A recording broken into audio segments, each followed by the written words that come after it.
হজ যাত্রীদের সেবা প্রদানের লক্ষ্যে সম্প্রতি আশকোনা হজ ক্যাম্পে হজ বুথ চালু করেছে দ্য প্রিমিয়ার ব্যাংক পিএলসি। ব্যাংকের ব্যবস্থাপনা পরিচালক ও প্রধান নির্বাহী মোহাম্মদ আবু জাফর প্রধান অতিথি হিসেবে হজ বুথটির উদ্বোধন করেন। অনুষ্ঠানে অন্যান্য মধ্যে উপস্থিত ছিলেন ব্যাংকের অতিরিক্ত ব্যবস্থাপনা পরিচালক শামসুদ্দিন চৌধুরী, উপব্যবস্থাপনা পরিচালক এস.এম. ওয়ালিউল মোর্শেদ, ইভিপি ও ব্র্যান্ড মার্কেটিং ও কমিউনিকেশন বিভাগের প্রধান মোহাম্মদ তারিক উদ্দিন ইভিপি এবং ইসলামিক ব্যাংকিং বিভাগের প্রধান মোহাম্মদ ইশরাত হোসেন খান সহ হজ ক্যাম্প এবং ব্যাংকের অন্যান্য ঊর্ধ্বতন কর্মকর্তাবৃন্দ। প্রিমিয়ার ব্যাংকের ব্যবস্থাপনা পরিচালক ও সিইও মোহাম্মদ আবু জাফর বলেন, হজ বুথে হজ যাত্রীদের সরকার নির্ধারিত কোটা অনুযায়ী বৈদেশিক মুদ্রা সরবরাহ ও ফ্রি পাসপোর্ট এন্ডোর্সমেন্ট সেবা, হজ কার্ড, যাবতীয় তথ্য সেবা এবং হজ পালনের গাইড বই দেওয়া হচ্ছে। অনুষ্ঠানে ব্যাংক ও হাজিদের সার্বিক কল্যাণ কামনা করে হজ ক্যাম্পের গ্র্যান্ড ইমাম কর্তৃক দোয়া ও মোনাজাত করা হয়। হজ সেবা গ্রহণকারীদের প্রিমিয়ার ব্যাংকের পক্ষ থেকে উপহার হিসেবে ছাতা ও ব্যাগ দেওয়া হয়। প্রিমিয়ার ব্যাংক আজকে প্রায় 136টা ব্রাঞ্চ, 67টা সাব ব্রাঞ্চ এবং 170টা এজেন্ট ব্যাংকের মাধ্যমে সারা দেশে আমরা ব্যাংকিং সেবা দিয়ে আসছি। আমাদের যারা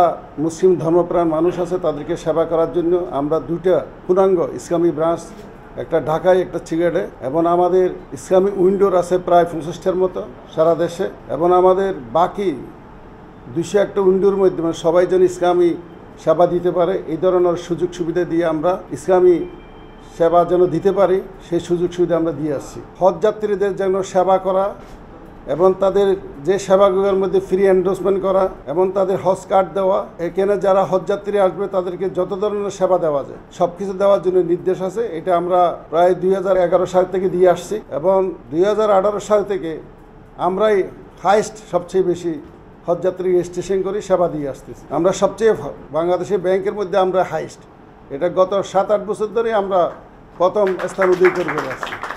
এটা আশা করি ভবিষ্যতেও কন্টিনিউ থাকবে।